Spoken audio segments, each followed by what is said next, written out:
Hi everyone, it's Wednesday again, yay! I get to be with you and I'm looking forward to a Zoom tonight with the 7th and 8th graders. But let's go ahead and do a Bible message. So I am in Matthew chapter 4.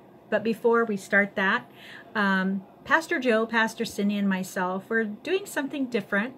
So we're going to be putting either something, we're going to have something different or something the same in each of our messages. So for today, and then my Sunday jam, and then Pastor Cindy and Pastor Joe's messages, there's going to be something the same. And you have to figure out what's the same. And if you figure it out, you can PM me and let me know what you think it is. And then next week it'll be something different. And it could be that we're wearing the same clothes, or we say a certain word, or maybe there's something in our background that's the same. So if you figure out what it is, what's the same between all three of us, just message me and we'll see if you're right. All right, so I'm in Matthew chapter 4, and I'm starting on verse 18. As Jesus was walking beside the Sea of Galilee, he saw two brothers, Simon, called Peter, and his brother Andrew.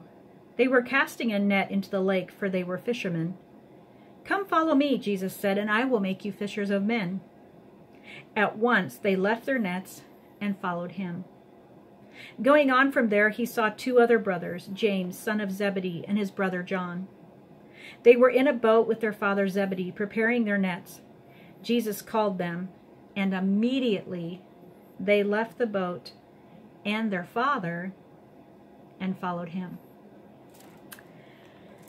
It got me thinking about how each of us is called to do something for God. So Peter, Andrew, James, and John, they had a very right there in your face call from Jesus. He came right to them and said, "Hey, let's go." Peter and James and John had a very, very close relationship with Jesus. They were often the disciples that were asked by Jesus to go with him to certain locations, like to Gethsemane, to the Mount for the Transfiguration.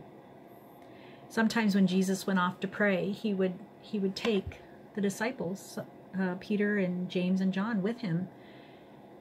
So they had a very, very close relationship. Jesus was more than their teacher. He was also their friend. In Bible times, school was different. Girls weren't allowed to go to school.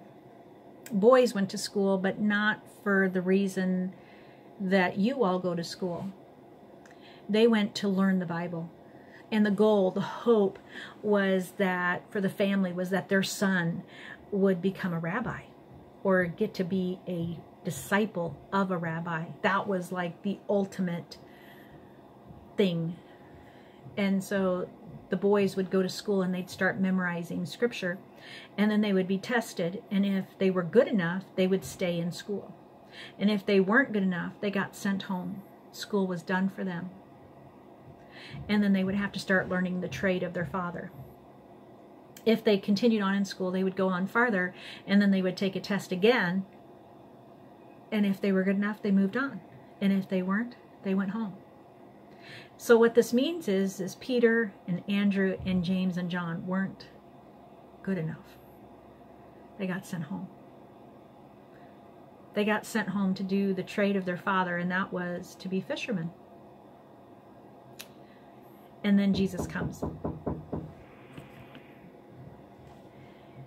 So these guys were extremely special to Jesus.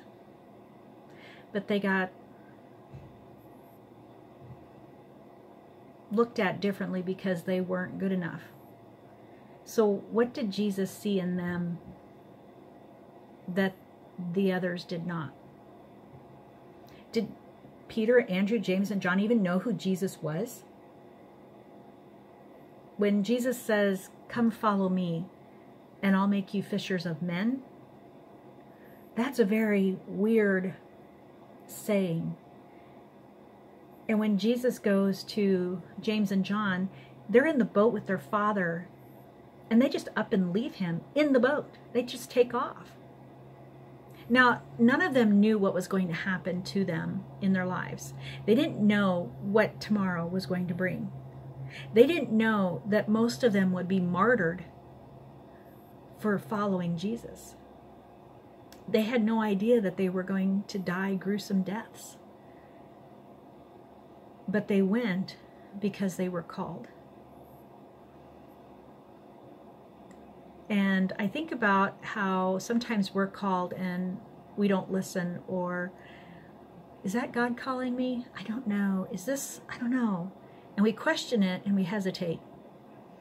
But Peter and Andrew, James and John, they didn't. They just went. And then that got me thinking about an incident that happened yesterday. I was at the grocery store and I was getting some things for the community meal. And when I go in the grocery store, I wear a face mask and I have gloves on. And it's not a joy to go places. It's not. I'm a hugger. I like to talk to people. I like to say hi. And nobody wants to talk to you. Nobody wants to look at you. Nobody wants to be close to you. So yesterday I'm in the grocery store and I've got my mask and my gloves on, and probably about 80% of the people in the store have at least masks on. Probably about 60% of those have gloves on as well, and the rest, nothing. So I'm walking through the store and I come to an aisle, and at the other end of the aisle there's a woman, and she's got her arm up like this, and she's walking around and she's pulling things off the shelf and she's putting them in her cart. And I thought that was interesting. You know, people either have masks on or they don't. And the ones that don't aren't doing anything. But she didn't have a mask, but she was doing this. And so I just kind of noticed her. And then something happened. She pulled her arm away to sneeze. And it wasn't just a little, it was one of those body contorting sneezes. So she was walking around like this, and then she pulled her arm away and sneezed, and then she went right back to this. You should have seen all the people around. It was immediate. Everybody was like, oh, okay, well, let's just back off now. And if you saw the woman walking through the rest of the store, nobody was going within like 25 feet of her if they knew that she had just sneezed everywhere. And she was oblivious that, you know, she was walking around like this, but when she sneezed, she had pulled it back and it sneezed all over everything. But it just kind of made everybody even more distant. And I started thinking about Jesus and how when Jesus was on this earth, he didn't run from people. He went to the people. He went to the lepers. Everybody else ran from the lepers. He went to them. He touched them. He wasn't afraid of them. He went to the blind. He went to the mute. He went to the lame. Everybody else stayed away from them. They didn't want to touch that person because they might catch it. Now we have this virus going around, and you don't want to be near people. But it made me hurt because I am such a social person and I need to see people. I need to talk to people, and nobody's talking to anybody. In the grocery store, you don't even say hi, because if you say hi to someone, they're going to run from you. Like, why are you talking to me? You get the death glare if you say hi to anyone. If you stop and talk to someone, you are on the verge of, you know, you're going to get viciously attacked, is what it feels like. I saw a lady and I just talked to her for a minute or two, and we were getting death glares. Like, why are you talking? You should not be doing this. This is not the time or the place to be doing this. I hadn't seen this lady in a couple of years, and we talked about our kids real quick, and then we didn't say anything else. We didn't touch. We were probably about 10 feet away from each other as we talked. And then a couple minutes later, there's the lady that sneezed. And when I got out to my vehicle, the hurt, I hurt for this time. And I've been trying to call you guys as much as I can just to see how you're doing and check in with you. And I'm hearing about your time and what you're going through. I feel lucky because I get to come to work. I'm seeing a couple people, but I'm getting out of my house. And most of you, you're not. I mean, if you get out, it's to go out in the yard. You're not going anywhere. You're not getting to see any of your friends. School is nuts. Some of you are really struggling with the online classes. And I get it. I would not do well with online classes. I'm doing lots of Zoom meetings and other meetings, and it's different. It's so out of our norm. And I was so sad yesterday after the grocery store, and even into last night, and then this morning I was like, oh, here we go, another day of this. And then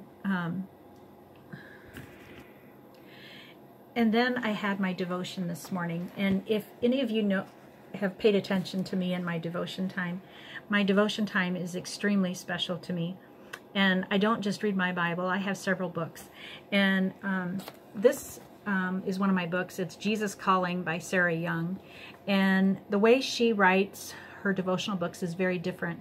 She writes it from the perspective of God. Some people don't like that. They're like, you can't say God's words. You can't take God's perspective when you don't know God's perspective.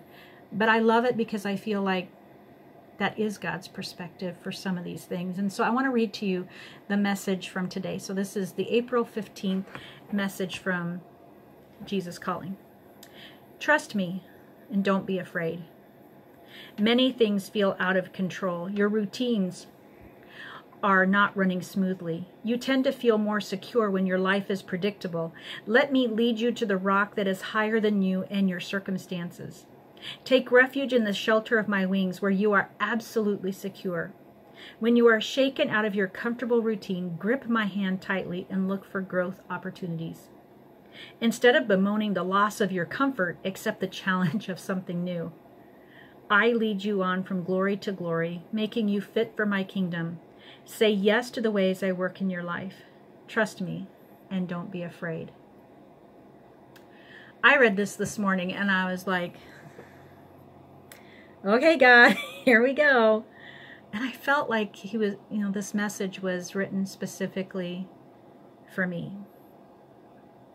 I've been shaken out of my comfortable routine, and so have you.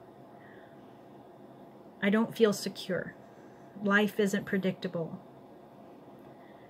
But I have to accept the challenge of something new, and so do you. And it's how we accept this challenge. It's how we accept God's call for us during this time.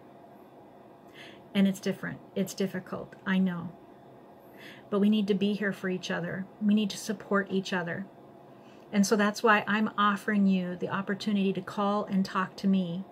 If you need to talk to someone, give me a phone call. Email me, message me on Facebook, and we can talk. And I'm trying to call you guys. I'm trying to get everybody in touch with everybody as much as I can during a week, just to touch base with you and say hi and see what you need. And then we can have our Zoom meetings and see each other face to face. And though it's not the same, it's an opportunity to be together. So I love you all. And I can't wait to Zoom with the 7th and 8th graders tonight, and hopefully the 5th and 6th graders tomorrow night. So senior high, Brian and Judy should be getting in touch with you about setting up your Zoom. And if I don't hear anything, then we'll try and set up a Zoom with me. But I love you all. I miss you. And we're going to make it through.